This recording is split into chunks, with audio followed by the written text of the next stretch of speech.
আসসালামু আলাইকুম, সবাইকে অনেক অনেক স্বাগত জানাচ্ছি 10 মিনিট স্কুলের অর্থনীতি ক্লাসে। আজকে আমরা একাদশ দ্বাদশ শ্রেণীর অর্থনীতি প্রথম পত্রের নবম অধ্যায় অর্থাৎ সামগ্রিক আয় ও ব্যয় থেকে মোট জাতীয় আয় সম্পর্কে জানব। তাহলে চলুন শুরু করা যাক। তো মোট জাতীয় আয় বা গ্রস ন্যাশনাল ইনকাম, যেটাকে ছোট করে বলে জিএনআই, এই কথাটা কিন্তু আমরা সবাই শুনেছি, কিন্তু এর প্রকৃত উদাহরণটা কিন্তু আমরা সবাই জানি না। তো আজকের ক্লাস থেকে আমরা চেষ্টা করব যে কি কি উপায়ে মোট জাতীয় আয়ের সংজ্ঞা দেওয়া যায় সেটাই আমরা সবাই যাতে জেনে নিতে পারি। তাহলে আপনারা দেখুন, তিন দিক থেকে জাতীয় আয়ের সংজ্ঞা দেয়া যায় এবং তিনজন খুব স্বনামধন্য অর্থনীতিবিদ এই তিন দিক থেকে জাতীয় আয়ের সংজ্ঞা দিয়েছেন। তো কি কি দিক? উৎপাদনের দিক থেকে, আয়ের দিক থেকে এবং ব্যয়ের দিক থেকে। তাহলে এই তিন দিক থেকে জাতীয় আয়ের সংজ্ঞা চলুন আমরা দেখে আসি। প্রথমত উৎপাদনের দিক থেকে। তো দেখুন, উৎপাদনের দিক থেকে জাতীয় আয়ের সংজ্ঞা দিয়েছেন অধ্যাপক আলফ্রেড মার্শাল। তিনি কি বলছেন?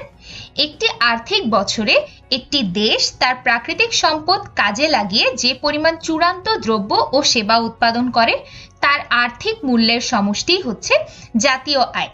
তো জাতীয় আয়কে তিনি সংজ্ঞায়িত করেছেন যে একটি অর্থ বছরে, দেখুন একটা অর্থ বছর আমরা বিবেচনা করব এবং একটি দেশ, তো একটি অর্থ বছরে একটি দেশ যতগুলো দ্রব্য ও সেবা উৎপাদন করে তা থেকে প্রাপ্ত আয়ের সমষ্টি হচ্ছে জাতীয় আয়। এবং এই দ্রব্যটা হতে হবে চূড়ান্ত দ্রব্য, অর্থাৎ প্রাথমিক বা মাধ্যমিক দ্রব্যকে আমরা এখানে হিসাব করব না। প্রাথমিক ও মাধ্যমিক দ্রব্য হচ্ছে একটা উৎপাদন প্রক্রিয়া চলাকালীন মাঝখান দিয়ে যেসব দ্রব্য উৎপাদিত হতে পারে। যেমন একটা শার্ট তৈরি করার প্রক্রিয়ায় মাঝে দিয়ে হয়তো বোতাম উৎপাদন হতে পারে, সুতা উৎপাদন হতে পারে। তো আমরা যখন দ্রব্য সেবার আয়গুলো বিবেচনা করব বা যোগ করব বা হিসাব করব, তখন আমরা অবশ্যই ওই সুতা বা বোতামের দাম সহ যোগ করব না, কারণ আমার চূড়ান্ত দ্রব্য হচ্ছে শার্ট এবং শার্টটা আমি যে মূল্যে বিক্রয় করছি তার মধ্যে কিন্তু সুতা বা বোতাম এর দামগুলো যুক্ত হয়ে গেছে। তো আমরা একেবারে চূড়ান্ত দ্রব্য সেবার আয় বিবেচনা করব এবং একটা দেশে একটা আর্থিক বছরে যতগুলো চূড়ান্ত দ্রব্য সেবা উৎপাদিত হয় তা থেকে প্রাপ্ত আয়ের সমষ্টি হচ্ছে জাতীয় আয়, যেটি বলছেন অধ্যাপক আলফ্রেড মার্শাল। এরপরে আমরা দেখছি আয়ের দিক থেকে।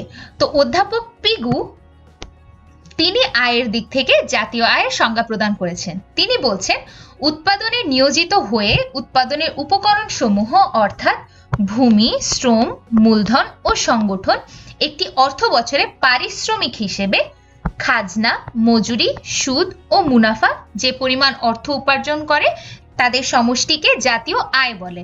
অর্থাৎ তিনি বলতে চাচ্ছেন যে এই যে উৎপাদন কাজে নিয়োজিত হচ্ছে যেসব উপকরণ, ভূমি, শ্রম, মূলধন ও সংগঠন, তারা এই উৎপাদনটা করার ফলে যে আয়টা পাচ্ছে, এই আয়টা আবার উৎপাদনের বিভিন্ন উপকরণের মধ্যে বিভিন্নভাবে বণ্টিত হয়। ভূমি পায় খাজনা, শ্রম পায় মজুরি, মূলধন পায় সুদ এবং সংগঠন পায় মুনাফা।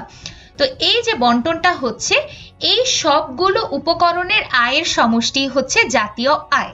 তো আশা করি আপনারা আয়ের দিক থেকে জাতীয় আয় কিভাবে হিসাব করা হয় বা জাতীয় আয়ের সংজ্ঞাটা কি সেটা আপনারা বুঝতে পেরেছেন। এবারে আমরা আসি ব্যয়ের দিক থেকে। অধ্যাপক আরভিং ফিশার তিনি ব্যয়ের দিক থেকে জাতীয় আয়ের সংজ্ঞা প্রদান করেন। তিনি বলেন, সমাজের মোট ভোগ ব্যয় ও বিনিয়োগ ব্যয়ের সমষ্টি হচ্ছে জাতীয় আয়। তো আমরা প্রথমত দেখলাম যে উৎপাদন করে উৎপাদিত দ্রব্য থেকে প্রাপ্ত আয়টা হচ্ছে আমার জাতীয় আয়। দ্বিতীয়ত দেখলাম যে উৎপাদনের উপকরণ সমূহ যে আয়টা লাভ করে সেটা জাতীয় আয়। আবার আরভিং ফিশার বলছেন যে ব্যয়টা করা হয় মোট ভোগ করতে এবং বিনিয়োগ করতে, সেটার সমষ্টি হচ্ছে আমাদের মোট জাতীয় আয়। কারণ আমরা যা আয় করি তার একটা অংশ আমরা ভোগ করতে ব্যয় করি এবং আরেকটা অংশ আমরা সঞ্চয় করি যা পরবর্তীতে বিনিয়োগ করি। তাহলে আমার মোট ভোগ ব্যয় আর মোট বিনিয়োগ ব্যয়টা যোগ করলেই আমি আসলে জেনে ফেলতে পারবো যে আমার মোট জাতীয় আয়টা কত। তো এটাই ছিল আজকের ক্লাসের মূল আলোচনা। আজকের ক্লাসটা একটু ছোট, কিন্তু আশা করছি যে জাতীয় আয় সম্পর্কে পুরো ধারণা আপনাদের সবার পরিষ্কার হয়ে গেছে। আরেকবার যদি রিভিউ করে আসতে চাই তাহলে বলতে পারি যে জাতীয় আয়কে আমরা তিন ভাবে সংজ্ঞায়িত করতে পারি: উৎপাদনের দিক থেকে, আয়ের দিক থেকে এবং ব্যয়ের দিক থেকে। তো উৎপাদনের দিক থেকে সংজ্ঞাটি প্রদান করেছেন অধ্যাপক আলফ্রেড মার্শাল। আয়ের দিক থেকে সংজ্ঞাটি প্রদান করেছেন অধ্যাপক পিগু এবং ব্যয়ের দিক থেকে প্রদান করেছেন অধ্যাপক আরভিং ফিশার। এতক্ষণ ধৈর্য ধরে আমার সাথে থাকার জন্য এবং মনোযোগ দিয়ে ক্লাসটি করার জন্য আপনাদেরকে অসংখ্য ধন্যবাদ।